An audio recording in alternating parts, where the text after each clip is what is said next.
I'm Janaki Raman Veeraraghavan from IIT Madras. A lot of my students are here, so I'm tempted to start a class. So, but I will refrain and I will actually go ahead with my talk. Okay. So I'm here to talk about essentially what my group does. Okay. This is the heart of the work that happens in my lab. Uh, three of the guys who basically did this chip are here. So any hard questions, I will redirect it to them. Okay. So they are available to answer those questions. So great. So Janani asked me for a topic and abstract. So as usual in a hurry, I just copy pasted from a paper and sent it. And it was this very complicated title which says 2 to 10-bit output precision reconfigurable compute in memory macro leveraging input conditioning using residue amplification, right? So if you don't do all this, then it will not get accepted at the solid state circuits journal, right? So you cannot do, it has to be very precise when you submit it to such journals. And therefore we were really precise about this. But it turned out that I have a slightly more popular name that I can give to this talk, which I realized only today morning. And hopefully by the end of this talk, you should be able to appreciate this fact. Okay. So it basically says this is a multiply accumulate engine or an accelerator, and this is a manual transmission. Okay. It's not an automatic transmission. So you're right. I am talking of vehicles with gears. Okay. And this is a manual transmission that I'm talking about. So with regard to the kind of work that I do in my lab, I focus on two things. One is circuits and compute in memory or in memory compute, CIM. And I also do some EDA related work, optimization work and stuff like that. Today, I will be talking entirely about my circuits work and not about any of my EDA work. Okay, so these are soldiers that fire from the trenches. Okay, IC design is very hard. I can go around giving talks. I can take a lot of credit, but it takes a lot of hard work. And you can ask them, these three guys here who are there in the hall today. Ashwin, who's going to graduate now, writing his thesis. He's working for Intel now. Balaji is also sort of getting close to his thing. Burchess is also finishing up his MS, right? So the three of them sat down and actually made this monster of a chip and it worked. Okay, so I'm going to talk about some of the ideas from that because there are a lot of them. I will not be able to cover all of them, but I'll give you the key ideas here. I have to acknowledge the contribution of Janaki Raman Sitaraman for the ADC design, R.S. Ashwin and Chitra, who are both assistant professors at IIT Kanpur now for the chip tape out assistance, and also Rahul and Prathamesh, who are students from my lab. Okay, so before I get into the outline of my talk, I'll just give you a very quick background what this whole field is. Okay, so today we are in an era, right, where we are talking about AI, acceleration and stuff like that. Even a standard microprocessor GPU has to do a lot of this, AI acceleration. So if you take this whole AI engine and all, you have some weights and all that are multiplied, and a typical one Neumann architecture that's shown below, the compute and the memory are separate.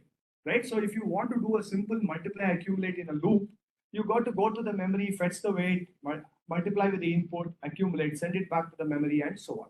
So if you do this whole thing in the one Neumann architecture for neural network inference, where the weights are all fixed numbers, most of your energy and time is going to be spent in getting the weights from the memory and writing results back to the memory. Okay, and which is a completely wasted effort. A simpler idea, right, easier said than done, is to actually take the input to the memory and perform compute in the memory there. That's why it is called compute in memory or in memory compute, right? So the idea is to take, modify your cache memory or whatever memory that you have, which was technically only a store and retrieve engine till now, and make it a compute engine in addition to store and retrieve. That's the key point. Okay, so with that background, I will quickly take you through what is known as the dot product and MAC in DN and inference. Then I'll talk about how the MAC is generated and it is quantized in compute in memory. Then I talk about the proposed input condition MAC quantization, right? And then I'll talk about some hardware implementation, okay? Results and the measurements from our chip. and then I'll conclude and I'll take questions, right? Of course, if you have questions in between, please feel free to stop and ask. Okay, so starting with dot product and MAC in DNN inference, right? So let's look at that very specifically. So shown here is basically a typical, a typical inference that's going to happen through a neural network, a deep neural network. And this is an MNIST image, handwritten image that's going through many layers. And ultimately, you'll get 10 output probabilities. The highest one is going to be recognized as that digit, right?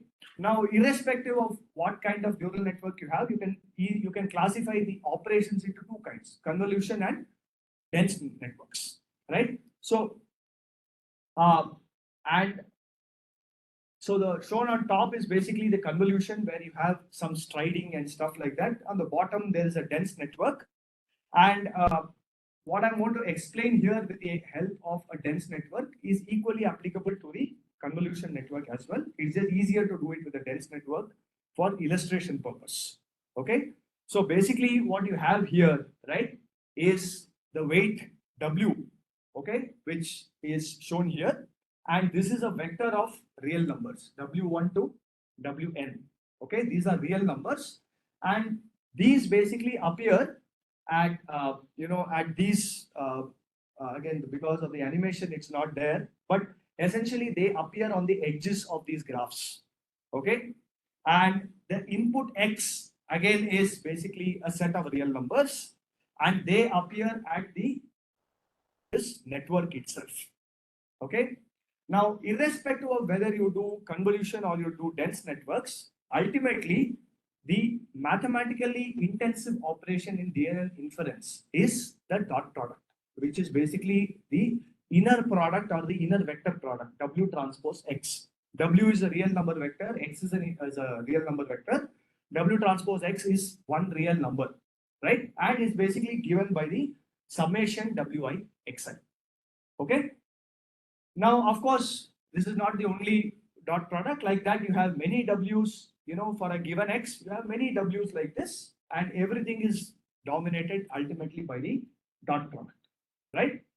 So, of course, this dot product, I can't do in a computer because they are all real numbers. And in order to take this to any digital form of computation, I need to do what is known as the fixed point quantization. Okay, so the input X here is fixed point quantized to B bits. Okay, some B bits, B equal to, let's say, 8 or whatever. Okay, and I'm basically writing them in terms of binary coefficients XIB and in powers of 2. Okay, in powers of half actually, not 2, right? And into XM. So this is very standard fixed point notation. I won't spend more time on this. Likewise, you can do exactly the same thing for the weight also. Okay, so each weight real number can be broken down into B binary numbers that represent this fixed point representation. Okay, and ultimately what I want to do is to do the dot product, right? It's not just this thing. So therefore, what I can do is I can take this WBs, that are W's that have been broken into binary representations. I can do this in the vector form also, right? And I will get this whole format here where each vector WB is now a n length binary vector, where each entry therefore is a binary number, 0 or 1, or the input XB as well. Okay, so ultimately when you do this whole multiplication here, right, you take a dot product and you actually do the multiplication, you can essentially break this down into inner product of binary vectors. Okay, and essentially this is what we call as the MAC.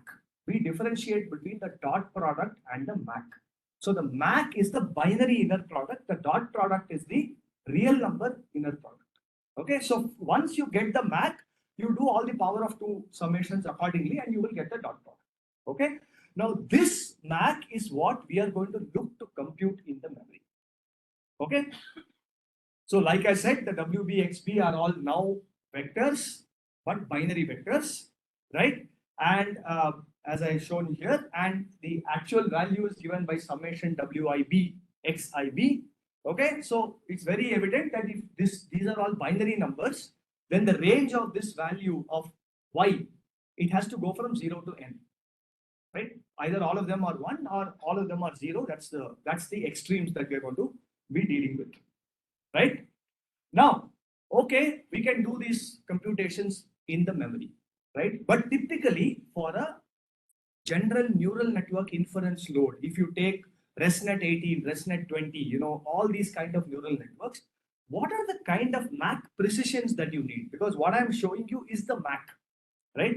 Now, I can't evaluate that to arbitrary precision in the neural network, in the memory, right? Because I have my limitations of what I can do with the ADC and all that. You will see that. So what is shown here is some neural networks, it is sufficient if you quantize that y to 2 bits or 3 bits, 4 bits, but some occasionally you need to do 9-bit, 10-bit and all that stuff.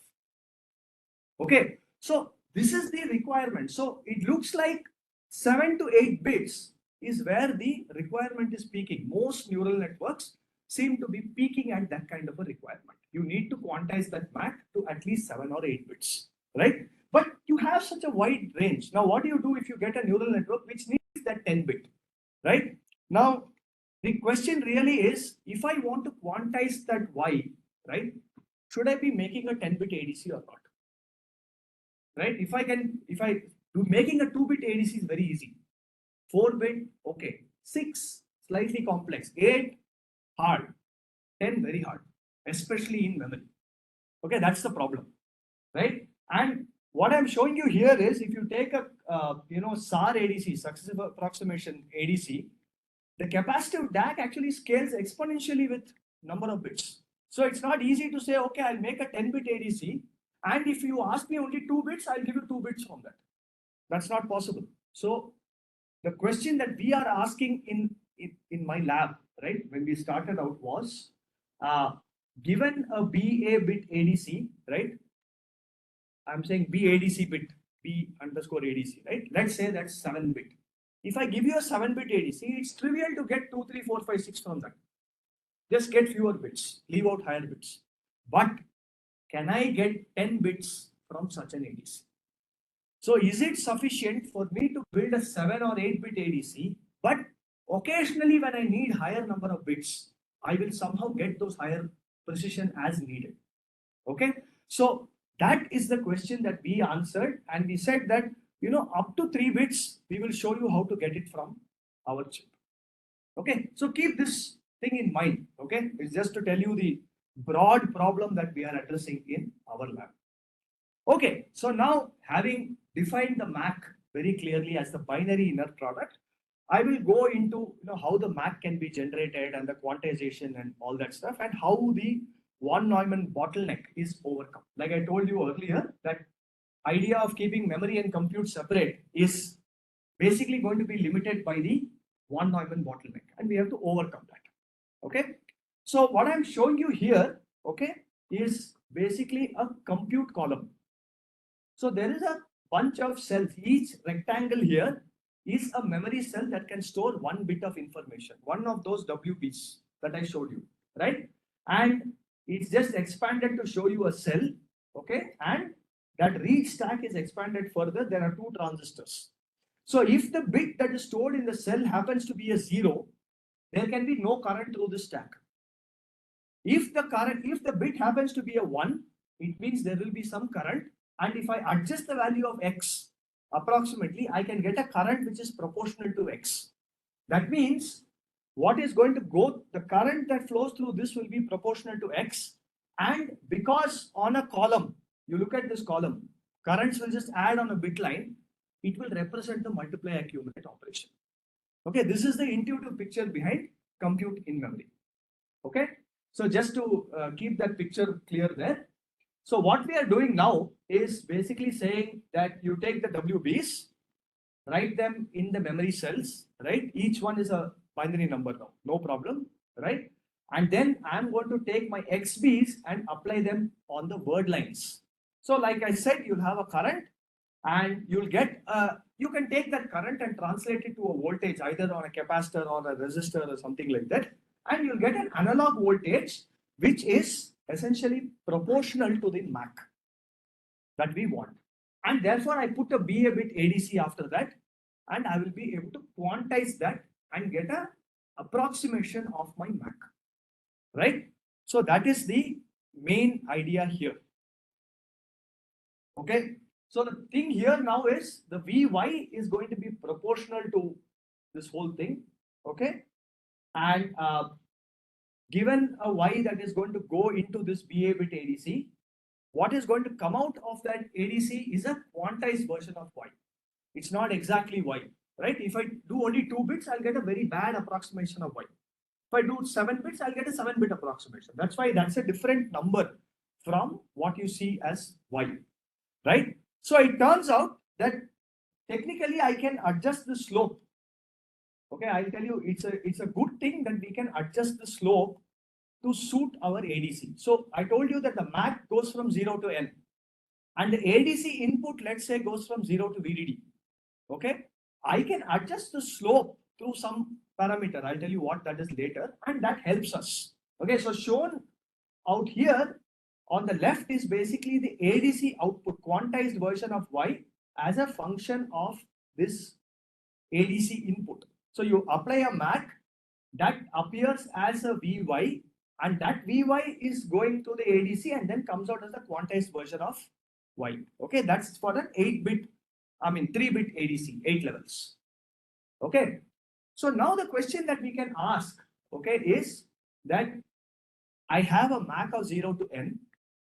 Should I be quantizing? And let's say I give you a 3-bit ADC. I'm giving you a 3-bit ADC. You don't have anything more than that. Where should I place these 8 references so that I quantize this MAC optimally? Okay, one way is to simply spread it evenly across 0 to N, right? So then you'll have N by 8 spacing, right? But which may be quite bad. We don't know. Okay. On the other hand, what I can do is I can intelligently choose to quantize a smaller range very nicely in a very fine manner and then clip out a large portion on the right. So there are 2 ranges that you will get out of this. One is a quantized range, other is a clipped range, right? So this is even further. I've like squeezed it. All my 8 references I'm placing in a very small range. That means 0 to N by 4. I'm going to quantize with 8 references. But beyond N by 4 to N, that 3N by 4, I'm going to simply clip. That's also one way to do it. Okay. So the real question that we are going to ask now is, where should I place this clipping operation for me? Where should I go and place this clipping operation so that I get a nice quantized version of Y? Okay, that's the question that we are going to answer now, not we, other groups answered, and we are just going to, I'm just going to explain that to you now. Okay, so how do I know where to clip? So this cannot be done by just saying the MAC could be anywhere between 0 and N. No, you got to go and look at what kind of data the neural network has. And this is going to be specific to the data set and the neural network architecture that you have, right? So what I'm showing you here is basically you have a WB and you get a Y, quantized value of Y and all that, right? And just to remind you, the in-memory compute idea is there is massive parallelism. The DACs out there are simply broadcasting the inputs across all the columns, and every column is evaluating one MAC at the same time, right? So what you see is at the end of this column, right, for each binary vector that you have written in that column there, you will get one MAC, okay, based on the inputs. And I can basically now look at the histogram of that thing. Okay, so for example, I will take this MNIST first layer as an example here. 784 inputs, 100 outputs, right? I'm saying 8-bit quantization. There are 60K images. So I basically just do the multiplication. I get some 4 million MAC values, right? From this, I can plot the histogram. So the MAC, first of all, even though the input was 784, does not go all the way to 784. There is some sparsity in the data already. The MAC goes only till 160. Then there is a huge non-uniformity in how it goes. Very likely the MAC sits between 40 and 60, right? it's very unlikely that the MAC is from 140 to 160. So it doesn't, already you can see it doesn't make sense. I will just uniformly quantize this whole thing, right? So the point now therefore is, I have 8 references, same problem. I'm going to decide where to place it on this histogram, right? So you can already see, in that thing that there is some sort of an intuition that's coming out. And till now I was dealing with a very toy example of 8 references, 3-bit. I'll go to a real example, which is 6-bit, 64 references. Okay. So what I'm showing you here is basically 64 references overlaid on the MAC histogram. Okay. This is not our work. This is done by Professor Naresh Shanbag's work, and this is called the optimal clipping criterion. Where do I clip and choose to, leave out MACs that I don't want? Okay. So how do I choose to do this? Simplest way is to look at quantization error. What is quantization error? EY, actual MAC minus quantized MAC. Okay. And then I'm going to look at quantization error variance, which is the variance of that error, which is sigma y squared, right? And we can show that this is the variance of the error for low clipping probability. Okay, what is clipping probability? The area under the histogram there, from where I choose to clip. So if you choose to clip out a large portion, then the clipping probability is very high. So you should be very careful about that. For very low clipping probability, this is the variance that we get. Now, del squared by 12, we all know from ADC parlance. This is the quantization error that comes from an ADC if there is no clipping. But then because we are clipping, we also get a variance because of the clipping part, right? So effectively, this is what we get from there. So you have quantization noise plus clipping noise. Okay. So now the point we are going to, I'm going to give you the intuition to is that suppose I choose to place this clipping point at, let's say, at 105. Okay, then I see that some reasonable part has got clipped out now on the right hand side. Okay, you can see that. So the variance is quite high. Now instead I move this to 110. The error variance drops. Why? Because I am now clipping out less, right? I move it further to the right, clipping even less. It gets better. It gets better. Now at some point, what is going to happen is I am not clipping, but I'm quantizing the range very badly. So effectively, what you see here, right, is on the left of that optimal point, my clipping error will go up rapidly. On the right of that point, my quantization error goes up rapidly. You need to maintain these two in a nice balance. That's your optimal point of clipping. And that is the range we are going to say we will map to the ADC's dynamic range. We don't care about other MACs. Okay. And this is what was optimal clipping criterion. Now, we said, okay, this is great. Now, what do we do? Can we do better than this? How do we do better than this? There's a distribution of a MAC.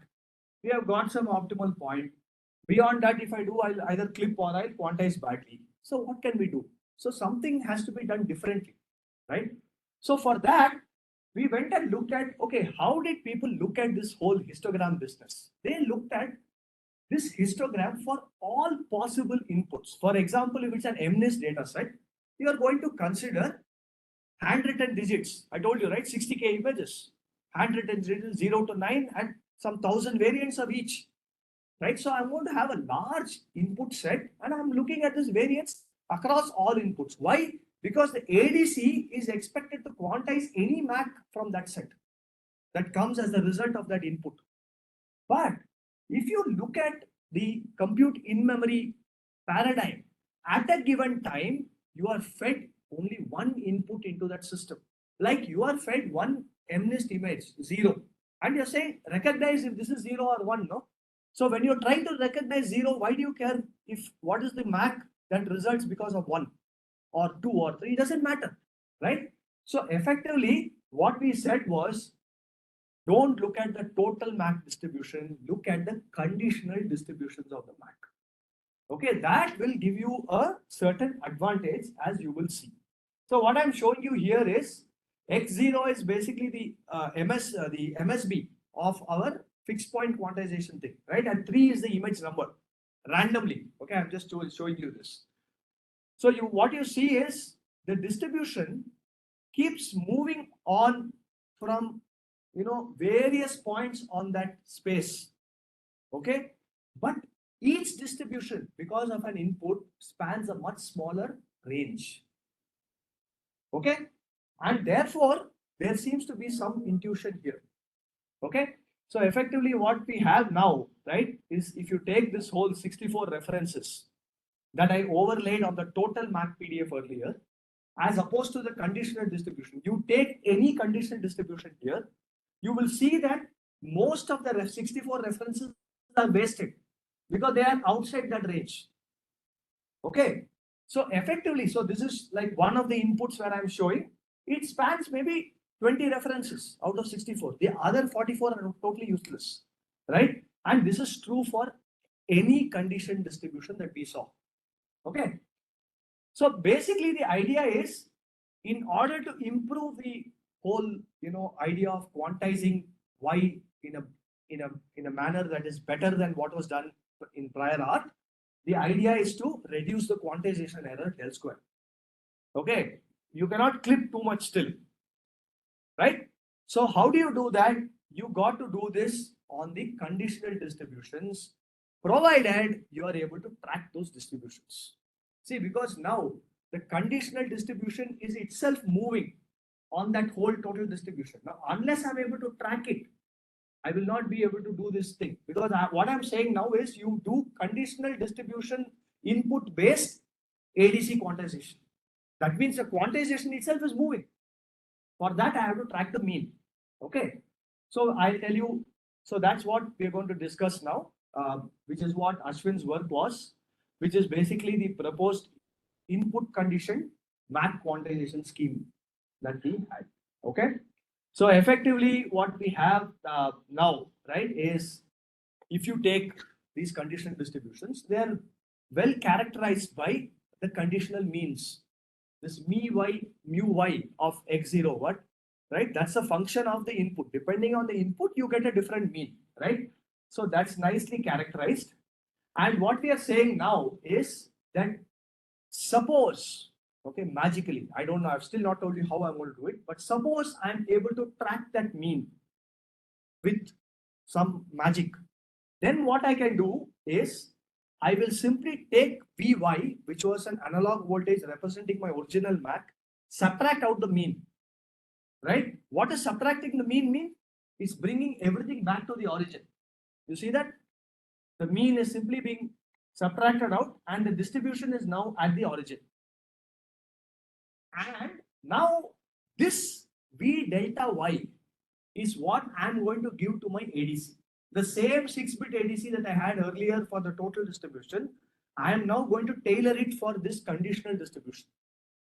Okay, so effectively this delta Y is what we are going to call as residue.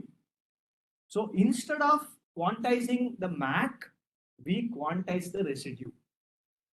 Okay, that's the key idea that we have here. And this is basically, the total MAC PDF, you remember, went from 0 to 160. But the residue MAC, if you take all the residues, put them together and plot a histogram, they go from -40 to 40, which means that range is only 80.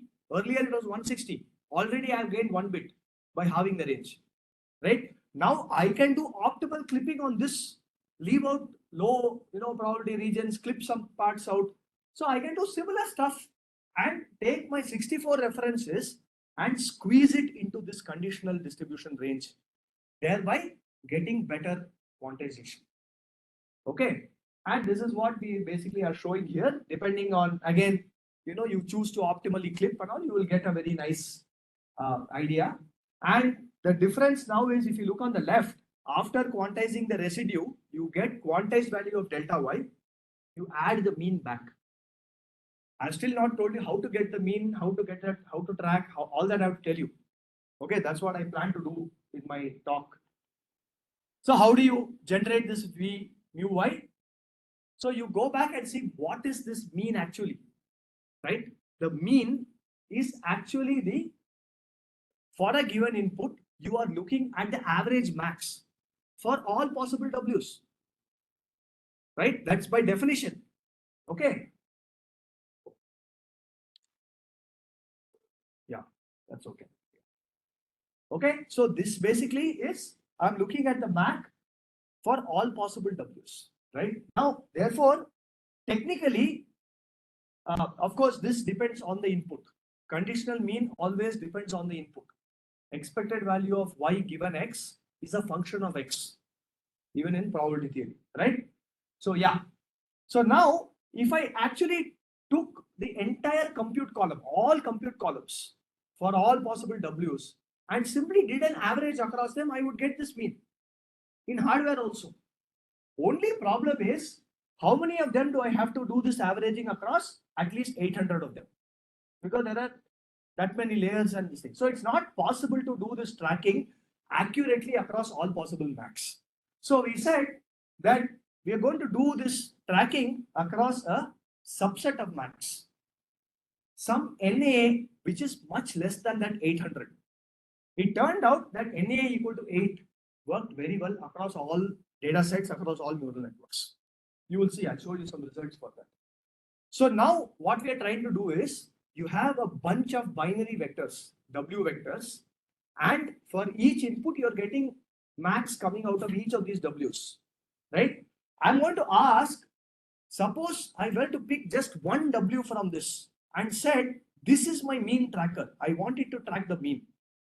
Of course it won't, because there are other 800 of them, which are 799 of them, which are contributing to the mean. But suppose I ask this question, I asked you, you pick one guy which tracks this mean best. What would you do? You would come up with some sort of a cost function. And you say that my W vector that I picked, the MAC that I get for each of those inputs, and look at the actual mean, right? And take the expectation over all inputs. Whoever gives you the least cost, that's your best mean tracker. So now what I can do, all these 800 vectors that I have, I can simply do a cost ordering, right? 1 to 800, I'll do a cost ordering. You simply pick first 8 of this. That's the best mean tracking. You need to average across these 8 vectors, which is a pure software operation. It has nothing to do with hardware, okay? The choice of which ones to choose, right, is actually a software operation, okay? So now you do this and then you approximate the mean using the chosen 8 vectors. Okay. So just to summarize what we have discussed, prior art basically took the total MAC distribution and given a 6-bit ADC, it placed 64 references optimally there. ICQ, which is input condition quantization, which is our proposed idea, you take the condition distribution and squeeze your same 64 references inside that optimally. Now, since the spread of the conditional PDF is smaller than the total PDF, your delta is going to be better, right? And effectively, this whole thing moves and all, but delta OCC, which was the LSB that we got because of the total MAC PDF thing, compared to the conditional MAC ICQ, the delta of ICQ is going to be much less than delta OCC. And therefore, the effective number of bits, ENOB, okay, I'm not going into this detail for want of time. I'm going to just leave it at this. But the intuition is, because I'm quantizing it finer, I get more effective number of bits from ICQ compared to any prior art technique. Okay? So the ENOB of ICQ most likely, in most cases, will be better than the ENOB of OCC, with optimal clipping criterion, which is, we are saying most all prior art did one variant of this or the other. Okay? So that is sort of the software part. Okay? Now I'm going to jump into some hardware implementation. Okay, and this is based out of this paper. You can go check it out if you want to know more details.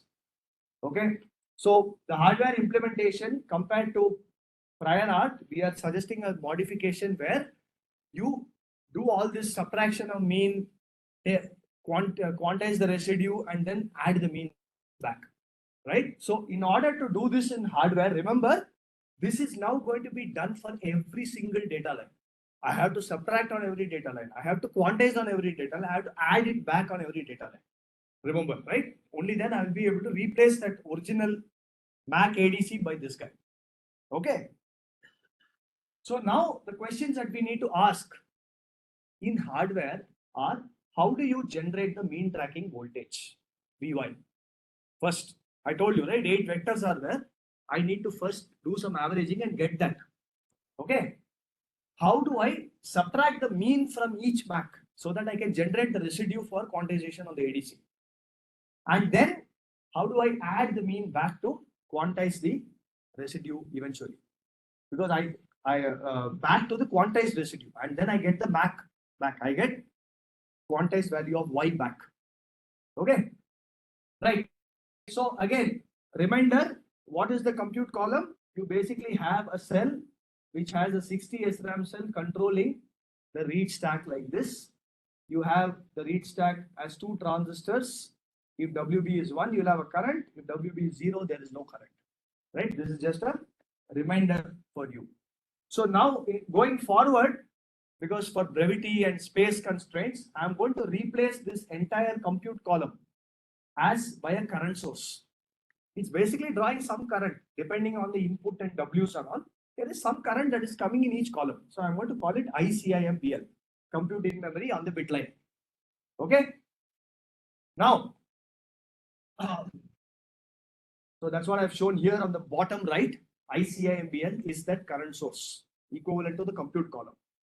First, I'm going to tell you how do I convert this to a voltage so that it can be, sensed by an ADC. So that one we are basically going with a cascode current mirror. Cascode current mirror because so there's basically this M1 and M2, right, which is the source arm, and it is getting mirrored onto M3 and M4, and that current is going to flow through this resistor RMEAS, right? We'll develop a voltage that goes to the ADC. Okay. Now this RSW is basically a switch to just say, okay, turn on that resistor, right? So it's a large linear NMOS. That's all that we are doing there, right? And in compute in memory mode, that's turned on. All data lines have it turned on, right? Now, why cascode? Because this M1 is going to sort of absorb any change in this, the source, the drain of M1, right? Which is basically the drain of M5, NMOS M5, will see like a big change in voltage, right? Depending on the current, depending on how many cells are drawing current, right? This M1 will absorb that change and sort of not allow it to affect M2. That's why cascode current mirrors are better. This is not our idea. I should have put a reference. I missed it. Okay, that's something I forgot to do. So this is a standard idea that people do in compute in memory. But now what I need is a cascode current mirror with a subtract arm because I have to subtract the mean out.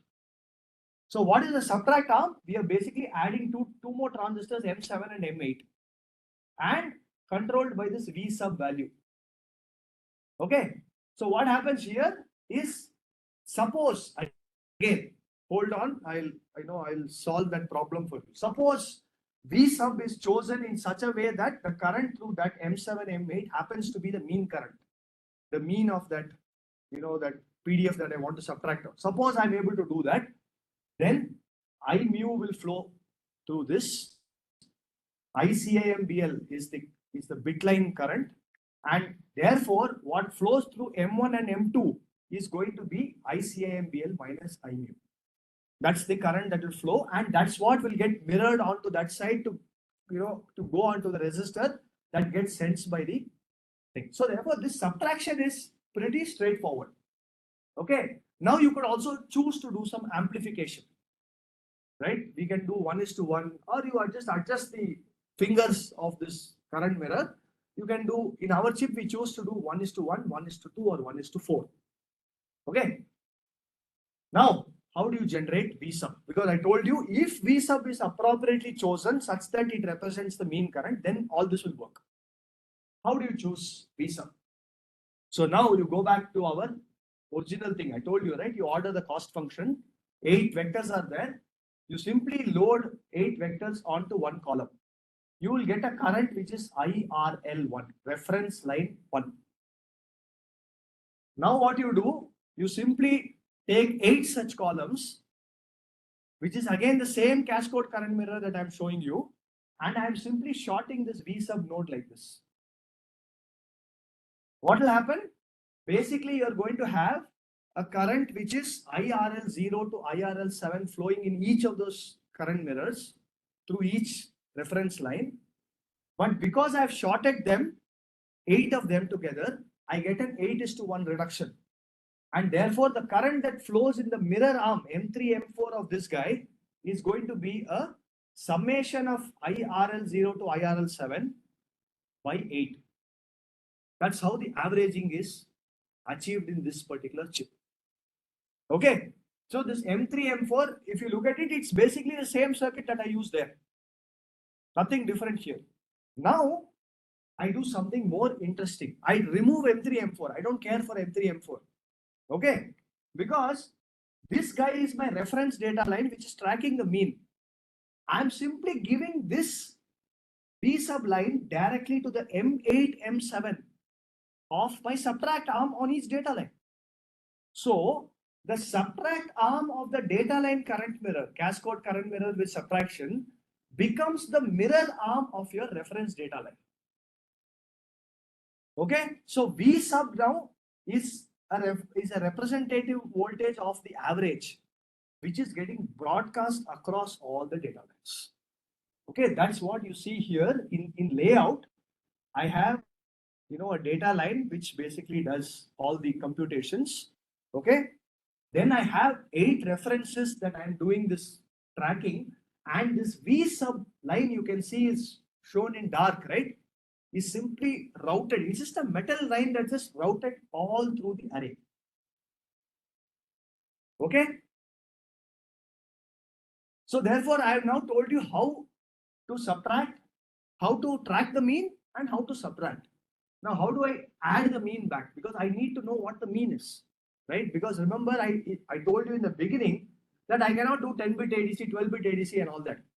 Now, if I need the mean to be measured with good accuracy, I cannot put a 12-bit ADC for the same reason why I could not put it earlier there, right? Therefore, this question we are simply answering with an adder tree. We are going to put an adder tree, digital adder tree, to calculate this mean appropriately. So while the ADCs are actually evaluating and quantizing the residue, this adder tree will evaluate and tell you what the answer is for this guy. Okay, right? So this is I thought was a very simple, easy, nice, elegant solution that we got. Okay, so yeah, I'll maybe go through a little fast now. So this is basically the mean tracking effectiveness. So what I'm showing you on the x-axis is the number of vectors that we chose, NA.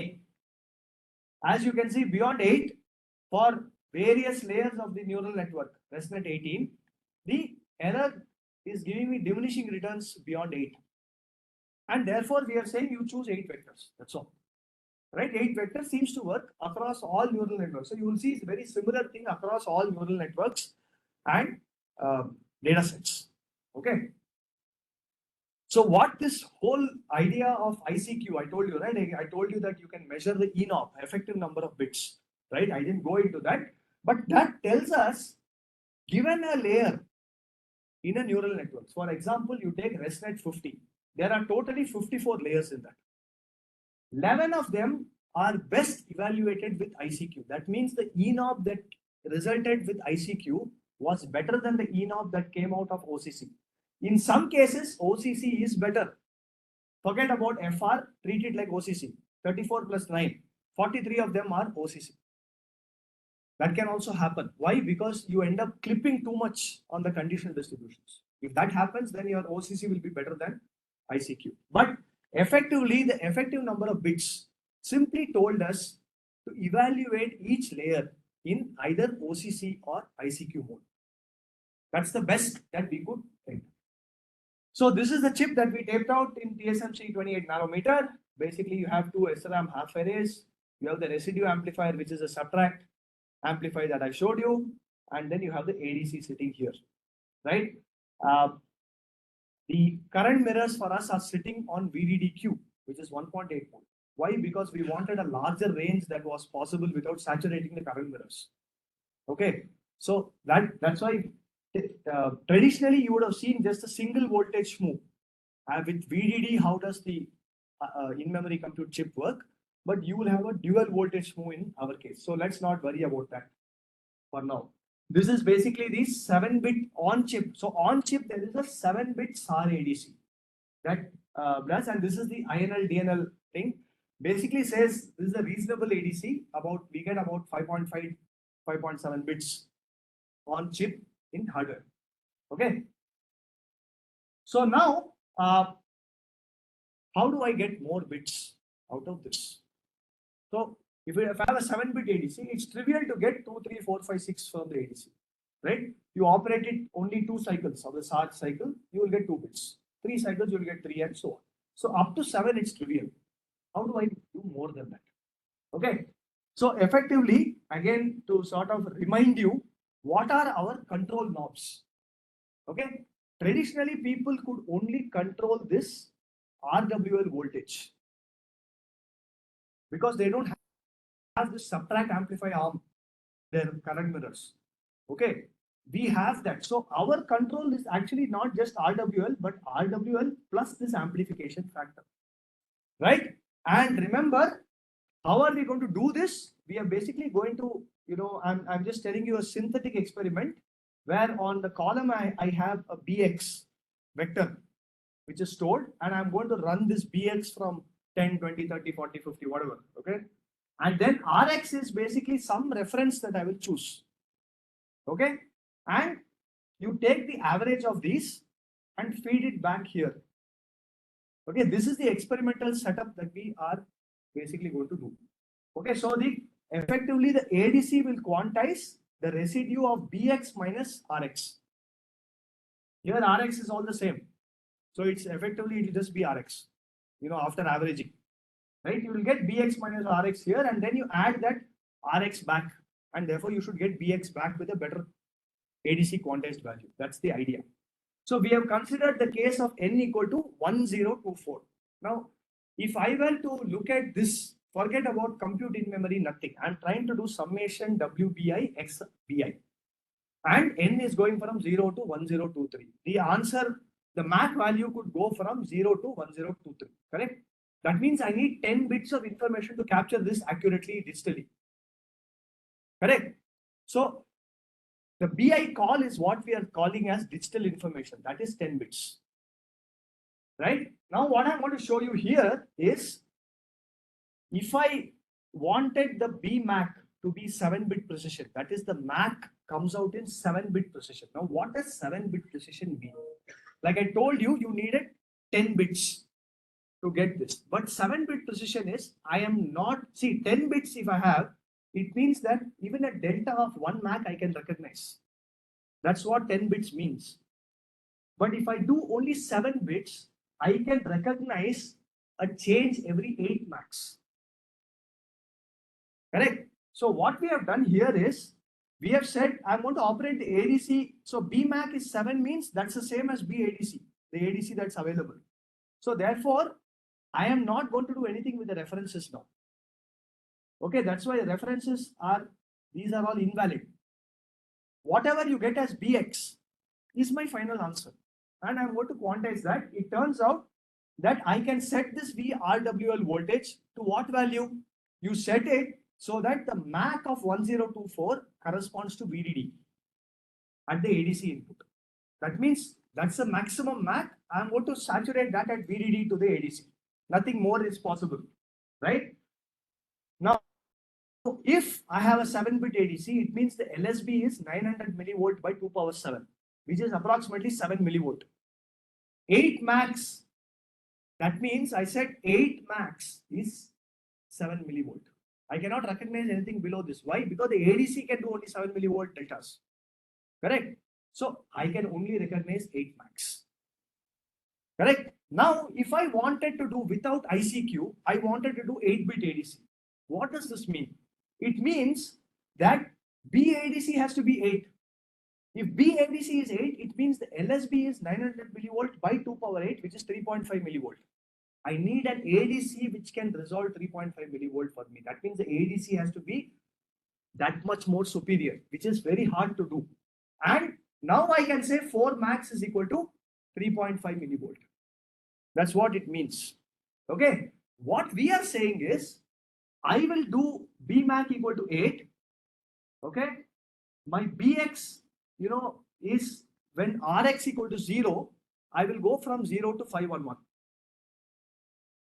But if I want to recognize 512 to 1023, I will do it by setting Rx equal to 512. That's what you see on this top here.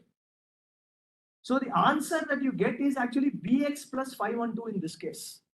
Always you get Bx plus Rx because I'm adding the mean back, remember.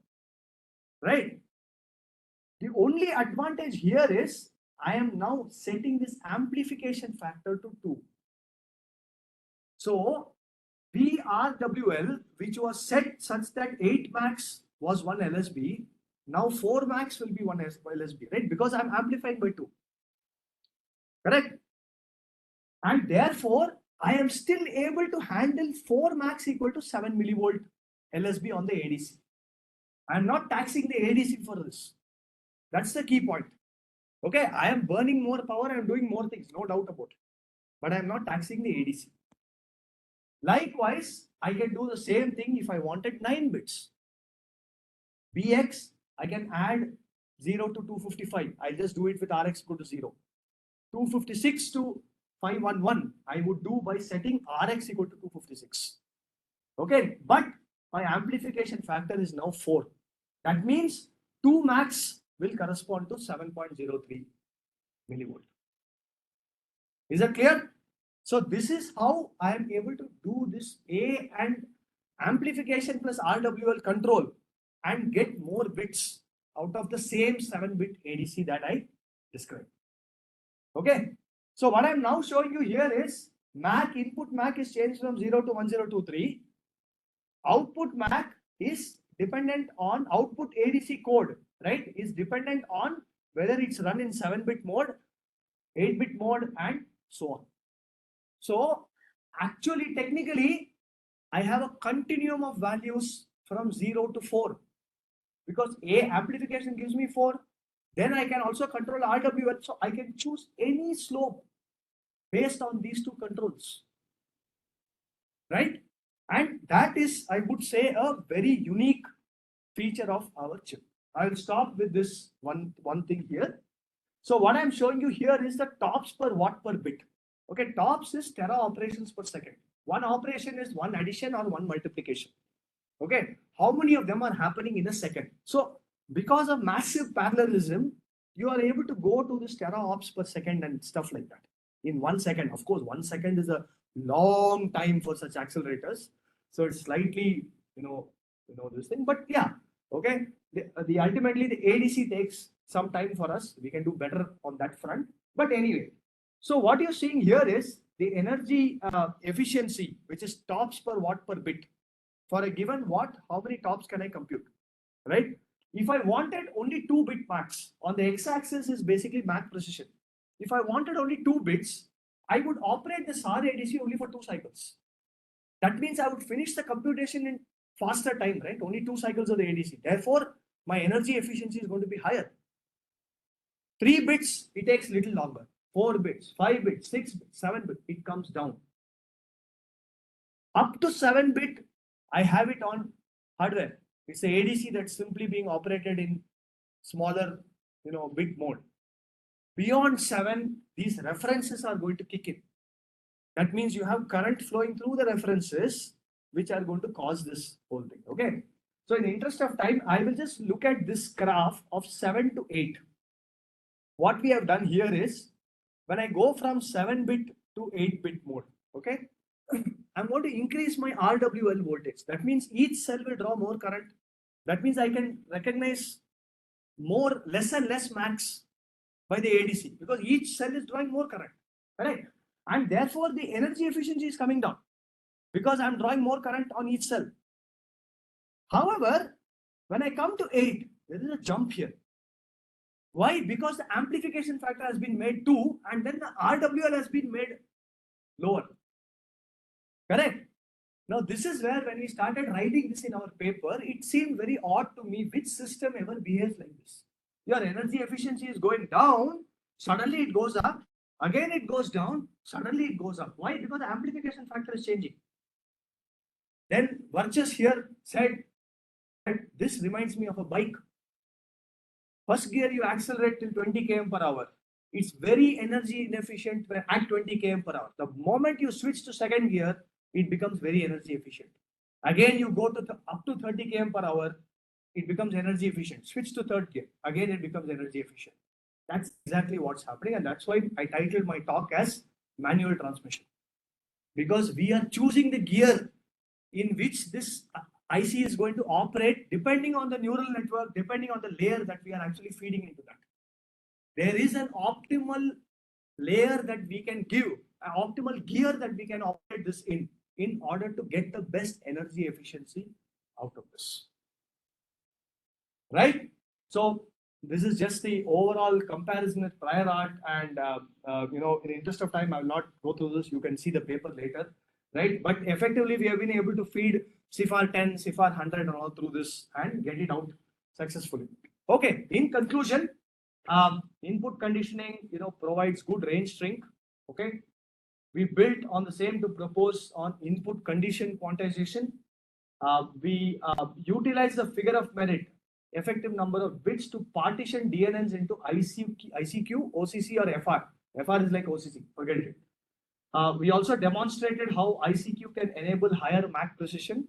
Okay, we saw less than 1% drop in accuracy on the CIFAR 100 data set, and we were able to demonstrate a 2 to 10 bit. Now there is also another, how to get 10 bit is a slightly more involved thing, so I have not gone into that here. But this is a very promising candidate for reconfigurable MAC precision engines. So a lot of the prior art has focused on, you give me a neural network, you give me this requirement, I'll just get you the best possible implementation for that. But that's not very useful in our opinion, because if I give you another network, another data set, you're gone. What we want is some reconfigurability to get the best possible performance for that neural network, that data set, for that layer. And that is what my lab focuses on, and that is what this particular chip did. And these are the references. Thank you for your time and patience. So I'm open to taking any questions.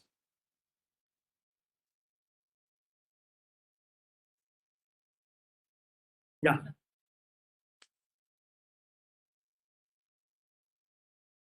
Okay. Stop this and then go back and check. So even for participants on WebEx. Yeah, can you please ask the question, because I'm not able to go see that thing. Yeah.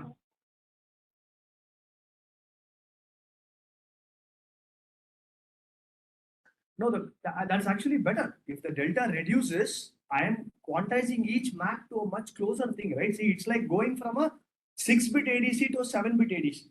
That means I have smaller, the error I get because of quantization only gets better. Yeah. Yeah.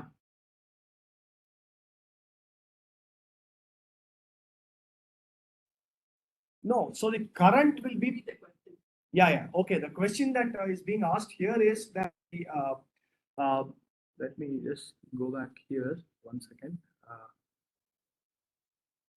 1 second.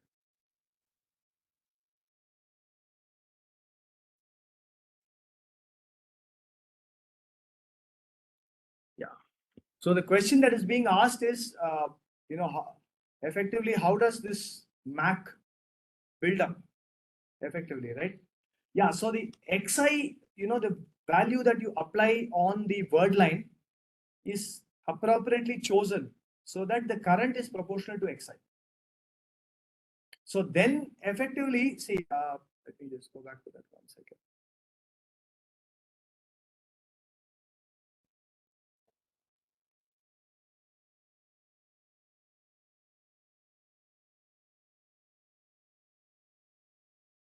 Sorry.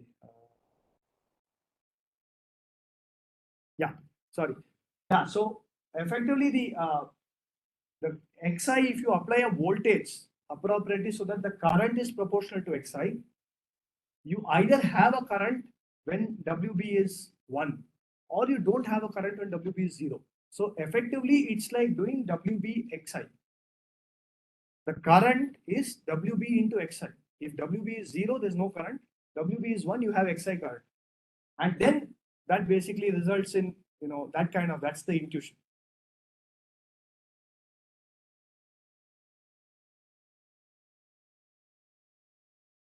Any other questions?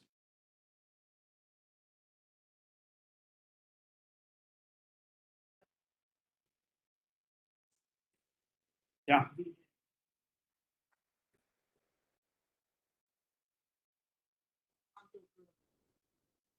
Yeah, okay, that's a very good question. Let me just sort of clarify that. Okay. So, first of all, absolutely right, because these, first of all, you're absolutely right. So the question being asked is, with all these process variations, how are you sure that the MAC is reasonable? So there are a lot of things that I did not talk about in this talk. Okay, like I said, this is just a part of the chip that allowed it to work, that made it work, the key concepts.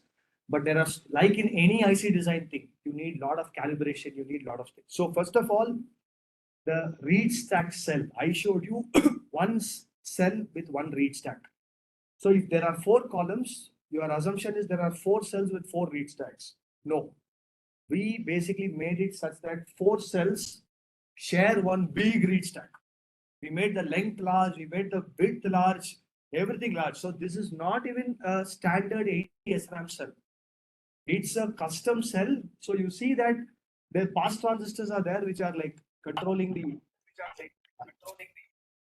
right? Pass transistors, CCS, right? Which are controlling the, these things, which are controlling the read stack, right? It tells you which of these 4 cells will control this read stack. That comes from the column select. Okay, so there that allowed us to upsize this transistor significantly, reduce variations, but we still find out what the alpha is. And effectively what we get is not W transpose X, it is alpha times W transpose X, where alpha is measured for each cell for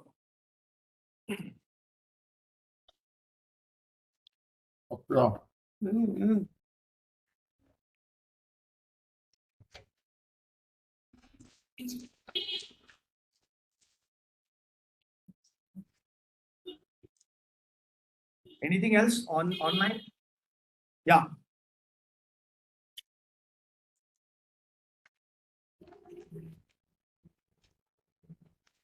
Okay, so there is one question which goes like, how do you calculate the prior configuration bits and how is it done? No, can you repeat the question? Sorry. How do you calculate the prior configuration, reconfiguration bits and how is it done? You mean the pre-configuration reference bits, is it? Right, yeah. Yeah, so like I said, right, that's a completely software operation, right? Which 8 vectors to choose, right, is done on MATLAB. Like I said, if you wanted, if I have a set of weights and I have a set of inputs for a given layer, I can find out which weight is going to track the mean the best as per that cost function. And we choose 8 of them and put them on hardware. So it's a pre-decided thing. And like you saw in the hardware picture, 8 columns were assigned specifically for references, apart from the data lines. So those were loaded specifically with these 8 vectors. Okay. I guess so. I had a question. So, you have a question? Yeah, someone else had a question. Yeah.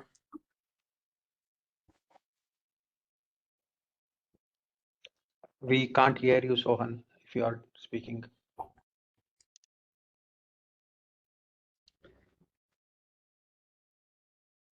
No, still can't hear you. So if you can type into the chat, that would be helpful. So we can take that.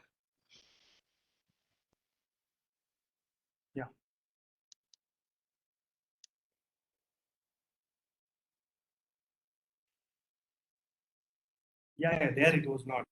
I know, but okay. Yeah. So,